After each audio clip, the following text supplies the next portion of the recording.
Shalom Bapak Ibu yang dikasihi Tuhan. Hari ini saya menyapa saudara dari rumah yang luar biasa ini. Rumah ini begitu spesial karena saya percaya ada hadirat Tuhan di sini. Dari malam saya dan anak-anak lihat-lihat video rumah-rumah yang luar biasa. Ada rumah 60 miliar, ada rumah 69 miliar, dan mereka semua begitu mengagumi dan berharap kapan kita tinggal di situ.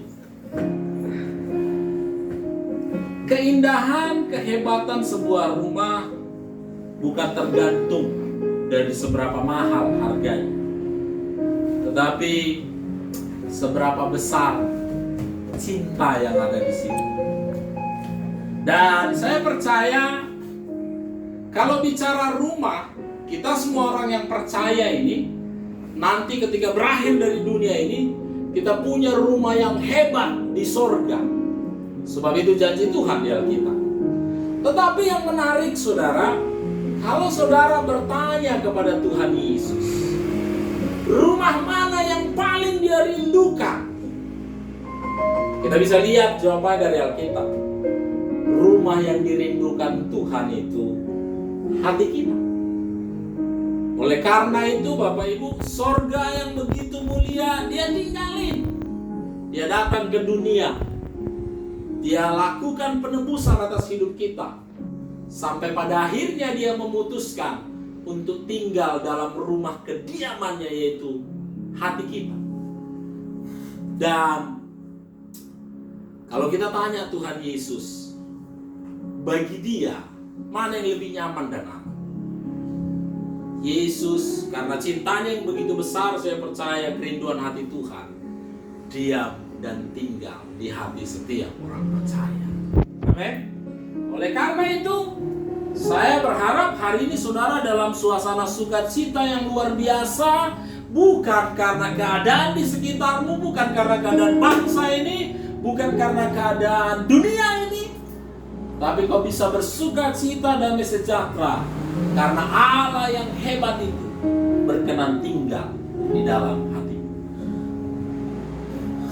Karena Allah tinggal di dalam hati kita, maka hari ini saya mengajak kita semua untuk melihat segala sesuatu dari perspektif Allah yang tinggal di dalam kita.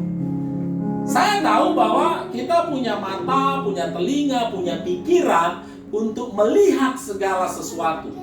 Tetapi tahukah saudara, kunci damai sejahtera itu ketika kita bisa melihat dari perspektifnya Tuhan. Saya akan ambil beberapa contoh di Alkitab. Salah satunya Abraham. Abraham dipanggil Tuhan pada usia 75 tahun dan Tuhan janjikan dia akan punya banyak anak.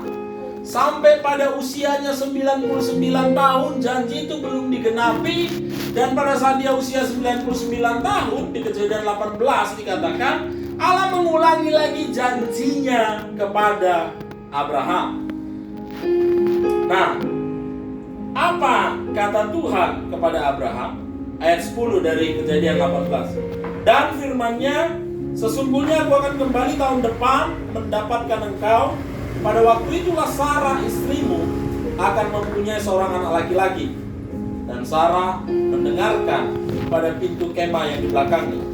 Adapun Abraham dan Sarah telah tua dan lanjut umurnya, dan Sarah telah mati hari. Dari perspektif manusia, kita melihat Abraham sudah tua. Sudah tua artinya apa? Tidak produktif lagi karena usianya sudah 99 tahun. Sudah tua karena Sarah juga sudah mati haid, tidak mungkin lagi bisa mengandung. Artinya apa? Kandungannya sudah mati. Bahkan saya mau beritahu kepada saudara, bukan hanya karena tua kandungan Abraham itu sudah mati sejak awal. Karena dari mereka menikah sampai Sarah berumur 89 tahun, dia nggak punya anak. Artinya apa? Sejak dari awal kandungannya sudah mati. Jadi kandungan Sarah bukan mati karena ketuaan, bukan. Dari awal sudah mati. Itu menurut perspektif kedokteran, menurut perspektif manusia. Ditambah lagi sudah tua. Sudah tua artinya apa? Nggak ada harapan lagi. Tua artinya akan menuju kepada kematian. Dari perspektif manusia, mustahil.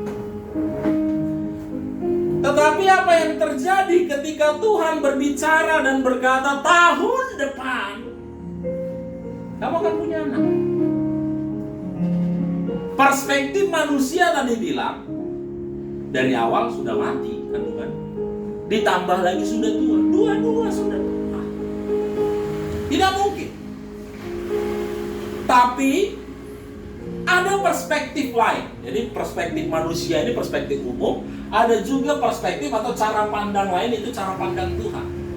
Nah, yang menarik adalah Tuhan tidak memandang dari cara pandang manusia.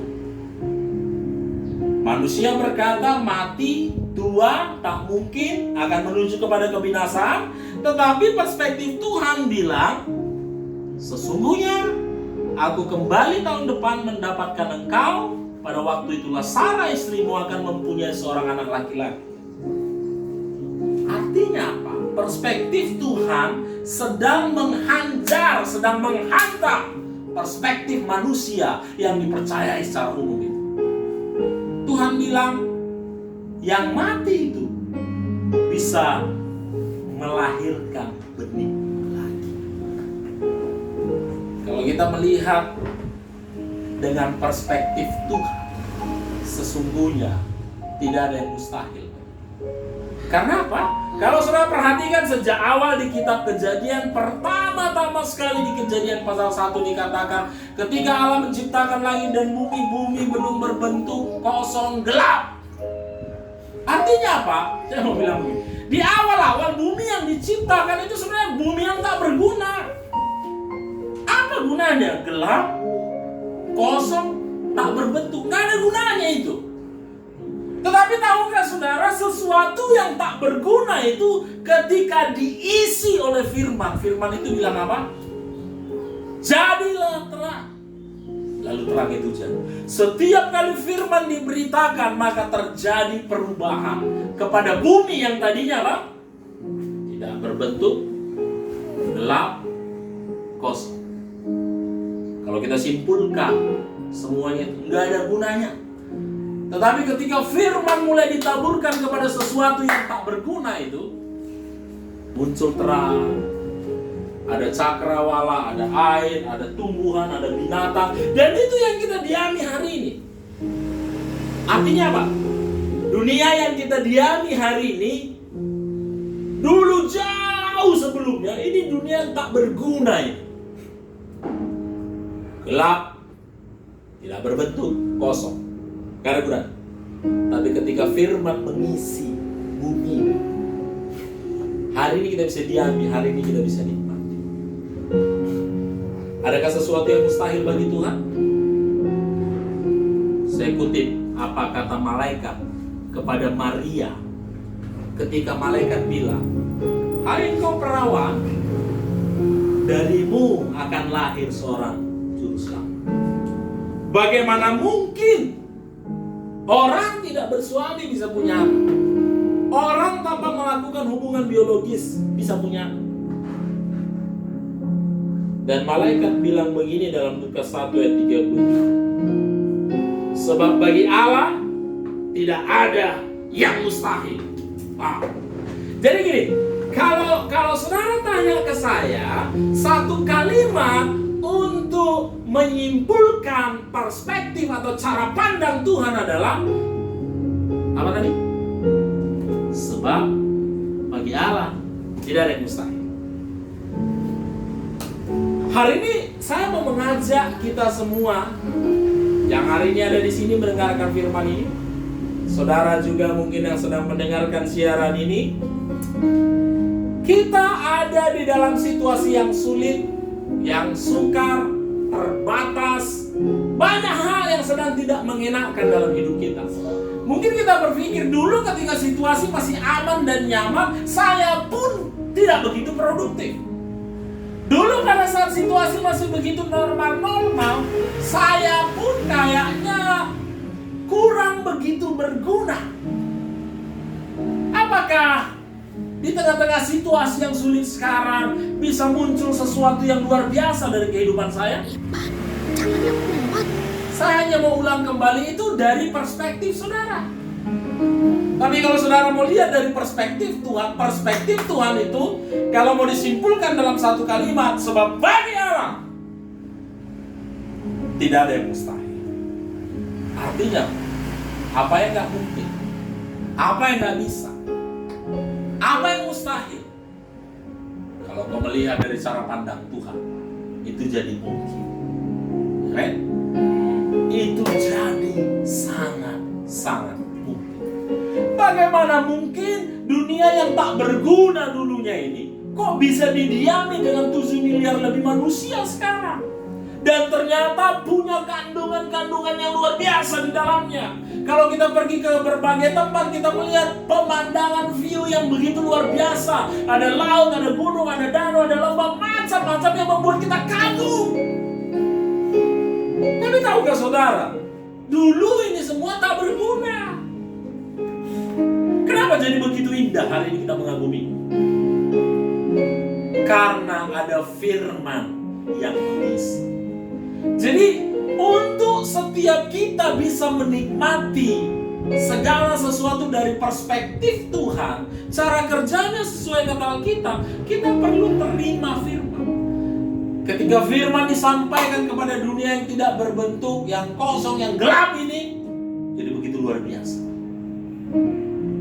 Ketika Abraham yang sudah tua, sudah mati, yang akan menuju kepada kebinasaan, diterimanya firman, maka lahirlah Ishak.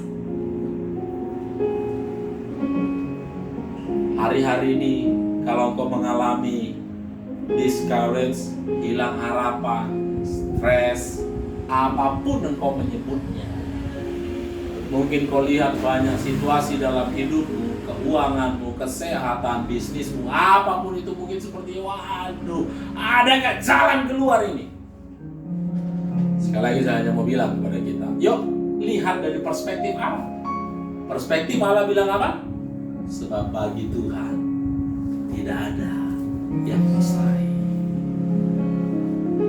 Diawali dengan apa? Firman. Ketika didengar Abraham firman itu, Sarah tertawa. Abraham yakin. Saya nggak tahu seberapa yakin Abraham. Tapi ketika Tuhan sampaikan firman tahun depan, Ishak lahir. Hari ini kalau engkau sedang mengalami hal-hal yang sepertinya mustahil dalam hidupmu, ingat satu kata, Ishak. Saya bersyukur punya anak yang namanya Ishak. Karena setiap kali saya ingat dia, di hati saya sejak hari ini akan bilang, setiap kali lihat Ishak, saya hanya bilang, sebab bagi Allah tidak ada yang mustahil. Siapa itu Ishak? Mungkin dari sisi bahasa, Ishak itu artinya tertawa. Tapi siapa itu Ishak?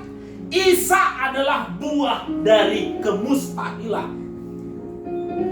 Ishak adalah hasil dari perspektif Allah melawan perspektif manusia. Hari ini saya hanya mau bilang sama saudara, kalau kau sedang menghadapi kemustahilan dalam hidupmu, ingat Ishak lahir dari kemustahilan. Bukan berarti saya suruh saudara kau ganti nama anak menjadi Ishak, bukan. Tapi ingatlah, Ishak artinya buah dari kemustahilan. Hari ini kalau kau sedang hadapi situasi-situasi itu dalam hidupmu, saya hanya mau bilang, kita punya Allah yang baginya tidak ada yang mustahil. Jadi hari ini ketika kau menjalani hari-hari ke depan, kita nggak tahu berapa lama kita akan hadapi situasi-situasi seperti ini. Tapi saya hanya mau bilang, setiap kali kau bangun pagi, kau ingat Ishak. Allah mampu menciptakan sesuatu dari kemustahilan. Dan saya berdoa ketika kau terima ini dengan iman, tidak perlu tunggu besok. Hari ini, ketika kau ingat Abraham, ketika kau ingat Ishak, ingat, Dia Allah yang sanggup mengerjakan apa yang tak mungkin menjadi mungkin. Tahukah saudara, buah kemustahilan itu Ishak. Dari Ishak lahir siapa? Esau dan Yakub. Dari Yakub lahir apa? Satu bangsa, Israel. Dari Israel muncul siapa? Yesus Juru Selamat. Dari yang tadinya sudah mati, sudah nggak mungkin, muncul apa? Harapan. Muncul apa? Satu bangsa yang besar. Muncul apa? Juru Selamat. Pak, Ishak itu bicara perspektif Allah yang mampu mengalahkan perspektif manusia. Ishak itu bicara apa? Buah dari kemustahilan. Hari ini ketika kau dengar firman ini, pegang itu di dalam hatimu dan bilang, Bapa, terima kasih. Walaupun mataku, pikiranku, telingaku melihat sesuatu yang mustahil, tapi aku punya Allah yang baginya tidak ada yang mustahil. Kalau kau yakin itu, Abraham yakin. Maka lahirlah Ishak, lahirlah Yakub, lahirlah Israel, muncullah Juru Selamat itu dari sana. Dan kalau Tuhan sedang mengerjakan kemustahilan dalam hidup saudara, saya hanya mau bilang begini, Dia gak akan kerjakan cuma satu. Dia tidak berhenti hanya sampai kepada Ishak, enggak. Sampai kepada Kristus lahir jawaban bagi semua masalah. Jadi kita bersyukur hari ini, sebab bagi Allah tidak ada yang mustahil.